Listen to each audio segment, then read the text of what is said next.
વિધાનસભાની પેટા ચૂંટણીનો જંગ જામ્યો છે અને ત્રિપાંખીય જંગ વચ્ચે પ્રચાર યુદ્ધ તેજ થઈ ચૂક્યું છે। ભાજપ, કોંગ્રેસ અને આમ આદમી પાર્ટીએ ગામે ગામ જઈને પ્રચાર શરૂ કર્યો છે। ગામે ગામ જઈને પ્રચાર માટેની કમર કસી રહી છે આ ત્રણેય પાર્ટીઓ। મહત્વનું છે કે વિસાવદરની પેટા ચૂંટણીમાં સાધુ, સંતો, મહંતોની પણ ધીરે ધીરે એન્ટ્રી થઈ રહી છે। આ વખતે ભૂતનાથ મંદિરના મહંત અને પૂર્વ સાંસદ મહેશગીરી બાપુ મેદાનમાં આવ્યા છે અને મહેશગીરી બાપુએ કહ્યું કે ગોપાલ ઇટાલિયાને ધર્મ, સંતો અને કથા વિરોધી છે। ભાજપના કિરીટ પટેલના પ્રચારનું સુકાન આ તરફ જયેશ રાદડિયાના શિરે છે। એટલે એક તરફ ગોપાલ ઇટાલિયા પર આક્ષેપ કરવામાં આવી રહ્યા છે, મહંત મેદાનમાં છે, બીજી તરફ ભાજપના જે ઉમેદવાર છે કિરીટ પટેલ, તેમના પ્રચારનું સુકાન જયેશ રાદડિયાને સોંપવામાં આવ્યું છે। અને આ સાથે જ પ્રભારી મંત્રી રાઘવજી પટેલ સહિતના નેતાઓના પણ વિસાવદરમાં ધામા છે। સતત પ્રચાર કરવામાં આવી રહ્યો છે। ચૂંટણીમાં જો કે વિસાવદરની વાત કરવામાં આવે તો વિસાવદરની ચૂંટણીમાં ખરો જંગ તો અત્યારે ભાજપ અને આમ આદમી પાર્ટી વચ્ચે જામેલો જોવા મળે છે, કારણ કે ભાજપમાંથી કિરીટ પટેલ મેદાનમાં છે, બીજી તરફ ગોપાલ ઇટાલિયા આમ આદમી પાર્ટીમાંથી મેદાનમાં છે, જ્યાં ચૂંટણી જીતવા માટે તમામ પૂરતા પ્રયાસો કરી રહ્યા છે। હવે વિસાવદર બેઠક પર એક જ જ્ઞાતિના ઉમેદવારો વચ્ચે જંગ છે, એ પણ અતિ મહત્વનું બની રહે છે, કારણ કે વિસાવદર એ લેવા પાટીદારોનું પ્રભુત્વ વધારે છે વિસાવદરમાં। એટલે ત્રણેય ઉમેદવાર લેવા પાટીદાર સમાજમાંથી આવે છે, પછી કિરીટ પટેલ હોય, નીતિન રાણપડિયા હોય, અને 2007 થી ભાજપ વિસાવદરનો જંગ જીતવા માટે તત્પર છે। વિસાવદર બેઠકમાં મતદારોનું રાજકીય ગણિત પણ અતિ મહત્વનું બની રહેતું હોય છે। એટલે વિસાવદરના સમીકરણો વિશે વાત કરવી છે। મારી સાથે ન્યૂઝરૂમથી અમારા એસોસિએટ એડિટર ધર્મેશ વૈદ્ય લાઈવ જોડાઈ ગયા છે। ધર્મેશ, વિસાવદરના ગણિત વિશે વાત કરવી છે, કારણ કે 2007 થી ભાજપ તત્પર છે વિસાવદર બેઠક પર પાછી આવવા માટે। જો કે બીજી તરફ આ વખતની વાત કરવામાં આવે તો મજબૂત લડાઈ જોવા મળી રહી છે ભાજપ અને આમ આદમી પાર્ટી વચ્ચે। માનસી, છેલ્લા 1.5 વર્ષથી વિધાનસભામાં વિસાવદરનું પ્રતિનિધિત્વ હતું નહીં, કારણ કે ભૂપત ભાયાણીએ આમ આદમી પાર્ટીમાંથી જીત્યા હતા અને પછી કેસરીઓ પહેર્યો અને રાજીનામું આપ્યું। ત્યારથી ચૂંટણી રાહ જોવાથી એ ચૂંટણી જાહેર થઈ અને 19મીએ મતદાન છે। હવે જ્યારે ઉમેદવારી ફોર્મ ભરાઈ ગયા છે ત્યારે પહેલી જ વાર વિસાવદર વિધાનસભાનો જે જંગ છે એ ત્રિપાંખ્યો થયો છે અને ત્રિપાંખ્યા જંગમાં મહત્વની વાત છે ત્રણેય ઉમેદવારો લેવા પાટીદાર છે। ભાજપના કિરીટ પટેલ, કોંગ્રેસના નીતિન રાણપરિયા અને જેને કહી શકાય કે આમ આદમી પાર્ટીના ગોપાલ ઇટાલિયા, આ ત્રણેય વચ્ચેનો જંગ છે। એમાં છેલ્લા 2 દિવસથી જે પ્રચાર યુદ્ધ છે એ મહત્વના મુદ્દાને બદલે જુદા જુદા મુદ્દાઓ પર ડાયવર્ટ થતું એવું લાગી રહ્યું છે। આ ખેડૂતલક્ષી આ તાલુકો કહેવાય। 3 તાલુકાના જે ગામો છે એ સમાવિષ્ટ છે વિસાવદર વિધાનસભામાં। તમે જેતપુર, જુનાગઢ તાલુકાના કેટલાક ગામો છે, ભેસાણ તાલુકાના છે અને વિસાવદર તાલુકાના ગામોનો આ વિધાનસભા વિસ્તારમાં એક રાજકીય પારાસીસી છે કે અહીં જેને પક્ષ પલટો કર્યો હોય એને ફરીથી જનતા જીત નથી અપાવતી। ઉપરાંત 2007 થી ભાજપને અહીં બેઠક મળી નથી, એટલે આ વખતે જોર લગા કે જેમ કહી શકીએ એમ એ રીતે મંત્રીઓ સહિત સરકારી તંત્ર, જેને કહી શકાય કે સરકારી જે પદાધિકારીઓ છે, ખાસ કરીને રાજકીય અગ્રણીઓ છે, તેની ફોજ અત્યારે વિસાવદરમાં છે। મહત્વની વાત એ છે કે જયેશ રાદડિયા સૌરાષ્ટ્રનું બહુ મોટું સહકારી નેતા તરીકેનું નામ છે અને તેઓએ આ સુકાન સંભાળ્યું છે।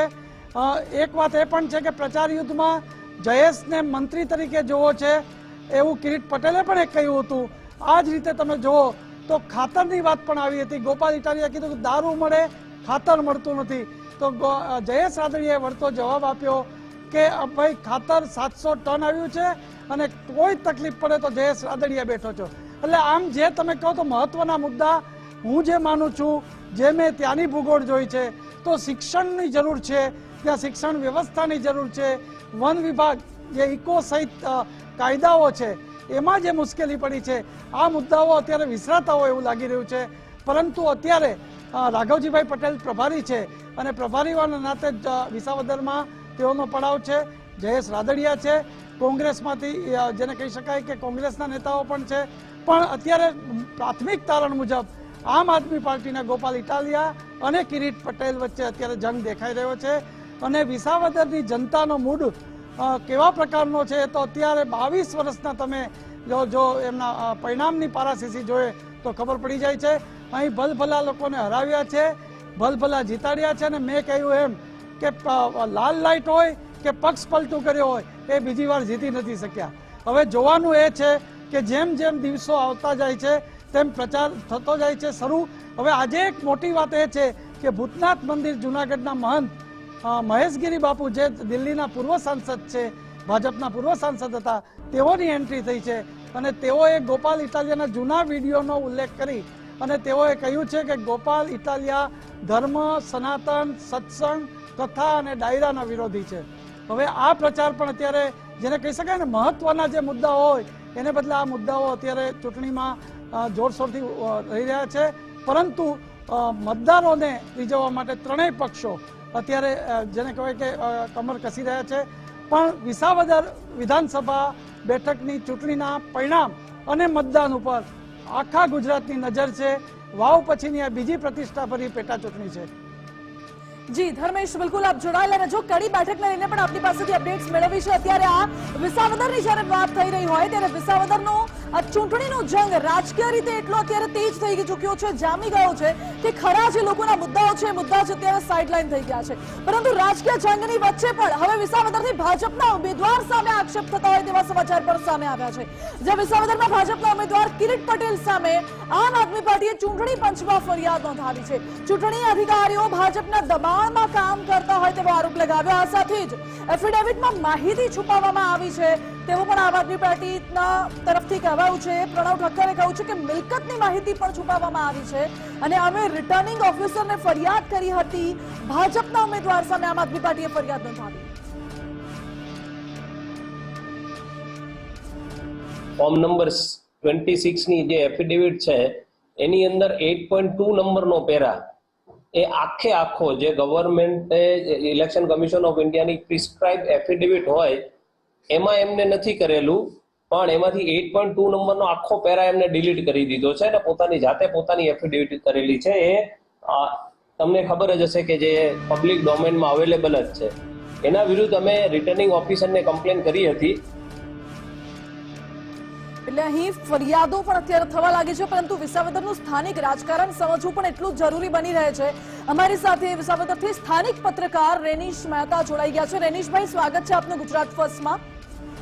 રેનીશભાઈ, વિસાવદરની ચૂંટણી એ હાલના સમયમાં જોવા જઈએ તો હાઈ પ્રોફાઇલ ચૂંટણી બની ગઈ છે અને ખાસ કરીને જ્યારે ગોપાલ ઇટાલિયા સામે મહંતે આક્ષેપો કર્યા છે કે ગોપાલ ઇટાલિયા તો પહેલા ધર્મ વિરોધી હતા અને હવે મંદિરે મંદિરે જઈને પ્રચાર કરે છે. આપ કઈ રીતે જોઈ રહ્યા છો તેના સ્થાનિક રાજકારણને? વિસાવદરની ચૂંટણી અત્યારે આખા ગુજરાતમાં ચર્ચાસ્પદ ચૂંટણી બની છે. હાઈ પ્રોફાઇલ ચૂંટણી જંગ અત્યારે જામ્યો છે. ચૂંટણી પ્રચાર અત્યારે ચરમસીમા ઉપર ચાલી રહ્યો છે. ગોપાલ ઇટાલિયા અત્યારે ગામડે ગામડે ફરીને જે પોતાનું વાતાવરણ જે બનાવી ચૂક્યા હતા એવી જ રીતે અત્યારે ભારતીય જનતા પાર્ટીના ઉમેદવાર અને ભારતીય જનતા પાર્ટીની આખી કાર્યકરોની ફોજ પ્રદેશના નેતૃત્વ સહિતના એમના નેતાઓના ધામા અત્યારે વિસાવદર વિધાનસભામાં છે. ભાજપ પણ આ સીટ હાંસલ કરવા માટે એડી ચોટીનું જોર અત્યારે લગાવે છે. સામા પક્ષે આમ આદમી પાર્ટીના પણ દિલ્હી અને પંજાબના કાર્યકરોની ફોજ આ વિસ્તારમાં અત્યારે પ્રચાર અને પ્રસાર માટે કામે લાગી છે. ભાજપ, કોંગ્રેસ અને આમ આદમી પાર્ટી આ ત્રણેય પાર્ટીઓના ઉમેદવારો અત્યારે ચૂંટણી જંગમાં ઝંપલાવ્યું છે. પણ ખાસ તો ભાજપ અને આમ આદમી પાર્ટીના ઉમેદવારો વચ્ચે સીધો ચૂંટણી જંગ દેખાય છે. બંને પક્ષો અત્યારે પોતે આ બેઠક હાંસલ કરવા માટે કહેવાય ને કે પોતાની તમામ તાકાતોને કામે અત્યારે લગાડી દીધી છે અને માહોલ અત્યારે રસાકસી ભર્યો બની ચૂક્યો છે. જી રેનીશભાઈ, જયેશ રાદડિયાને અત્યારે વિસાવદરની ચૂંટણીમાં પ્રચારનું સુકાન સોંપવામાં આવ્યું છે. આ સાથે છેલ્લા 18 વર્ષથી ભાજપ પ્રયત્નશીલ છે વિસાવદરમાં પાછું આવવા માટે, પરંતુ ક્યાંક ને ક્યાંક અડચણો આવી રહી હતી, પછી કોંગ્રેસ હોય કે આમ આદમી પાર્ટી હોય. આ વખતે ગોપાલ ઇટાલિયા અને ભાજપ વચ્ચે સીધો જંગ છે અને જુનાગઢે ખાસ કરીને સંતો મહંતોની ભૂમિ છે. નિર્ણાયક ભૂમિકા મતદારોમાં સંતો મહંતો પણ ભજવતા હોય છે. ત્યારે આપને શું લાગે છે કે પુનરાવર્તન કે પરિવર્તન? ભારતીય જનતા પાર્ટી દ્વારા જયેશભાઈ રાદડિયાને પ્રભારી આ બેઠક માટેના પ્રભારી બનાવવામાં આવ્યા છે. જયેશભાઈ રાદડિયાનું લેવા પટેલ સમાજ ઉપર વર્ચસ્વ છે, એટલા માટે અહીંયા લેવા પટેલની વોટ બેંક વધુ હોવાથી એમને પ્રભારી બનાવવામાં આવેલા છે. બીજી હું તમને એક વાત કરું માનસીબેન, તો આ વિસ્તારની અંદર લેવા પટેલ સમાજના મતદારોના તો કહેવાય ને કે 3 ભાગો પડશે. ત્રણેય ઉમેદવારો છે લેવા પટેલ સમાજમાંથી જ આવે છે. ગોપાલ ઇટાલિયા હોય, નીતિન રાણપરિયા હોય કે કિરીટ પટેલ હોય તો કદાચ નીતિન નાનપરિયા લેવા પટેલ સમાજના કદાચ ઓછા મત મેળવે, પણ લેવા પટેલ સમાજના ભાજપ અને આમ આદમી પાર્ટીના બે ભાગ પડશે, પરંતુ નિર્ણાયક મતો તો ઇતર સમાજના છે, અન્ય સમાજની અંદર જે સમાજો જેના તરફી મતદાન કરશે એ ઉમેદવારની જીત થાય એવું અત્યારે વાતાવરણ છે. અને એના માટે જેમ ભારતીય જનતા પાર્ટીએ કિરીટભાઈ પટેલને ચૂંટણી જીતાડવા માટે જયેશભાઈ રાદડિયાને જવાબદારી સોંપી છે, લેવા પટેલ સમાજનો ચહેરો છે, એવી જ રીતે ભારતીય જનતા પાર્ટીએ અત્યારે ગુજરાત પ્રદેશના એક ભાજપના નેતા, યુવા નેતા ધવલભાઈ દવેને પણ અહીં ચૂંટણીની ખાસ જવાબદારી આપી છે. એવો પણ અત્યારે આ વિસ્તારની અંદર ધામા નાખી દીધા છે અને એવો પણ જે કહેવાય ને ઇતર સમાજના મત છે, અન્ય સમાજોના મત કઈ રીતે હાંસલ કરવા એના માટેની પણ રણનીતિ શરૂ કરી દીધી છે. ધવલભાઈ દવેનું અન્ય સમાજોની અંદર પણ ખૂબ પ્રભુત્વ છે, એવો પણ અત્યારે ખૂબ સારી રીતે મહેનત કરે છે. ઈસુદાન ગઢવી હોય કે પ્રવીણ રામ હોય, એવો પણ ઇતર સમાજના મત છે એ કઈ રીતે કબજે કરવા લેવા પટેલ સમાજના દરેક સમાજો સામેના. એટલે એક તરફ ભાજપે કમર કસી છે તો બીજી તરફ આમ આદમી પાર્ટી પણ મજબૂત લડાઈ આપી રહી છે. રનીશભાઈ, આપનો ખૂબ ખૂબ આભાર અમારી સાથે જોડાવા માટે. હાલ તો આમ આદમી પાર્ટી મજબૂત લડાઈ આપી રહી છે, પરંતુ જે સંતો મહંતોની ભૂમિની જુનાગઢની આપણે વાત કરી રહ્યા છે એમાં મહંત મહેશગીરી બાપુ મેદાનમાં આવ્યા છે અને આપના ગોપાલ ઇટાલિયા પણ વરસ્યા મહેશગીરી બાપુ. શું કહ્યું મહેશગીરી બાપુએ, કેવા આક્ષેપો કર્યા એ આપને બતાવીએ એ પહેલા મોટા સમાચાર એ પણ છે કે ગોપાલ ઇટાલિયા સનાતન ધર્મની મજાક ઉડાવતા હતા તેવું મહેશગીરી બાપુ બોલ્યા છે. અને મહેશગીરી બાપુ એવું પણ કહ્યું કે આપણા ભક્તો વિશે બેફામ બોલતા હતા, હવે આજ ગોપાલ ઇટાલિયા મંદિરે મંદિરે ફરે છે. બરાબરના વરસ્યા મહેશગીરી બાપુ. શું કહ્યું સાંભળો. એ ભાષા વાપરી છે ને ધર્મના માટે, ધર્મને ભોગતા હોય એવા ભક્તો માટે મંદિરમાં ના જવું જોઈએ. કથાઓમાં નાચવા વાળા બહેનોને માતાઓને, આપણા બહેનો માતાઓને નાચવા વાળા કીધા એને. જે કથાઓમાં આપણા વડીલો જાય છે, બા બાપુજી જાય છે ને કહી રહ્યો છે, આ જે ઘૂસ્યો છે આપણા ક્ષેત્રના અંદર આવીને આવું બધું બોલીને અત્યારે બધા મંદિર ફરી રહ્યો છે. ભગવાન રામનું પુતળું ને એવું બધું કહીને પોતે રામ મંદિરમાં જઈને સભાઓ કરી રહ્યો છે. અને હું તો એમ કહું છું કે જે આ પોતાના માતા દીકરીઓને નાચવા વાળી કહી રહ્યો છે, આપણા ભક્તોને કહી રહ્યો છે, દરેક ગામના અંદર છાજિયા લેવા જોઈએ બહેનો દીકરીઓએ. એટલે મહેશગીરી બાપુએ બરાબરના આક્ષેપો કર્યા છે ગોપાલ ઇટાલિયા વિરુદ્ધ. પરંતુ બીજી તરફ આમ આદમી પાર્ટીને બીજો એક મોટો ફટકો એ પણ પડ્યો છે. ભલે આમ આદમી પાર્ટી જોરદાર પ્રચાર કરી રહી હોય, પરંતુ જુનાગઢ વિસાવદરની પેટા ચૂંટણીને લઈને મોટા સમાચાર એ પણ છે કે આમ આદમી પાર્ટીના પ્રદેશ સંગઠન મંત્રી હવે અપક્ષ ઉમેદવાર તરીકે લડવાના છે. જી હા, ડોક્ટર હિતેશ વઘાસિયાએ પહેલા અપક્ષ ઉમેદવાર તરીકે ઉમેદવારી નોંધાવી હતી અને આમ આદમી પાર્ટી છોડી છે. ગઈકાલે જ્યારે ફોર્મ પરત ખેંચવાનો અંતિમ દિવસ હતો ત્યારે ડોક્ટર હિતેશ વઘાસિયા મીડિયા સમક્ષ આવે છે અને મીડિયા સમક્ષ આવીને આમ આદમી પાર્ટી માટે કેવા શબ્દો બોલ્યા એ પણ તમને સંભળાવીએ.